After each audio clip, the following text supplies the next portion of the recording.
The affidavit that was used to get the warrant to raid Donald Trump's Mar-A-Lago residence by the FBI was unsealed, was released to the public today. And that gives a lot of insight into the specifics of why the FBI felt it was necessary to raid Donald Trump's Mar-a-Lago residence, because obviously that's a very big and provocative step to take. And so looking into the specifics of this affidavit gives us a clear picture, if we didn't already have one, about why they felt it was so urgent. So interesting stuff. I do think it was the right move to try to unseal this because it is of interest to the public, absolutely. So let's take a look here, reading from Mediaite. The affidavit used to obtain a search warrant served at the Mar-a-Lago home of former President Donald Trump has been released with redactions as submitted by the Department of Justice. The DOJ delivered a redacted version of the document to Judge Bruce E. Reinhart on Thursday, who approved the redactions and ordered the release of that version of the affidavit by noon Friday. The document features the timeline of the DOJ's involvement in this case going back to February, when the FBI received a referral from the National Archives that 15 boxes had been retrieved from Mar-a-Lago and that they contained significant amount of classified information. So that's the boxes that the National Archives already got, but then obviously there was an awareness that they didn't get everything that was there.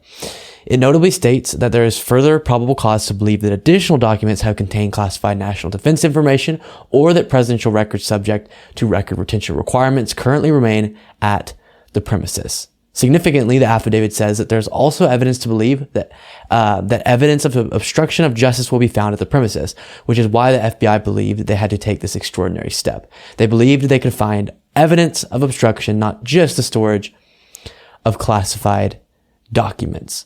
And then finally, here's a quote from the affidavit, and you can look up and get the whole thing yourself, but here's a little part from it. Further, there is probable cause to believe that additional documents that contain classified NDI or that are presidential records subject to record retention requirements currently remain at the premises. There is also probable cause to believe that evidence of obstruction will be found at the premises. And then to wrap this up here, the affidavit further stated, look at this. This is just wild how many documents there were.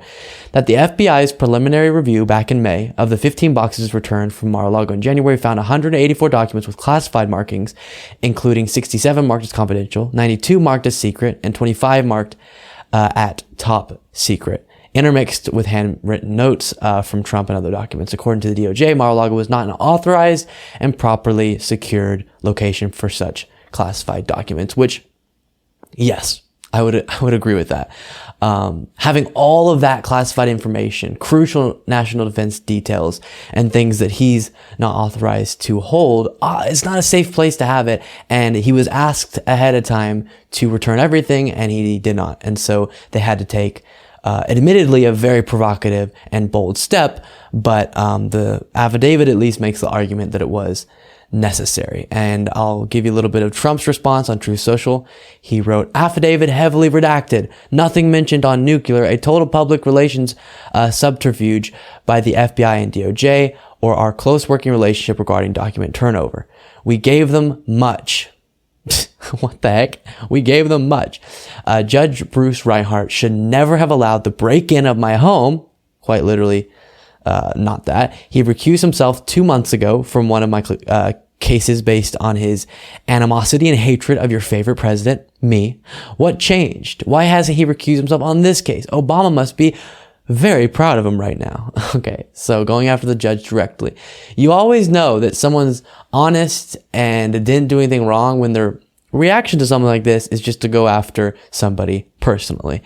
Not making an argument for why he's in the right or why what they made claims wise in that affidavit were not true. Just going after the judge directly, which is funny because the judge obviously had to approve this affidavit, but the actual affidavit itself was not made up by the judge. So address what's in there. Address why you think they didn't have probable cause, why you think as a judge yourself you would not consider this reasonable. But of course, that's not Donald Trump's way of doing, and he also is in the wrong. So he has to find some other way to distract his audience from that fact. But very interesting. Now everyone has access to this affidavit, which is pretty wild. I mean, I keep having to remind myself that this is all real just because we are witnessing such a moment in history where a former president is being investigated and all of this is coming out every single day. Wild, wild stuff.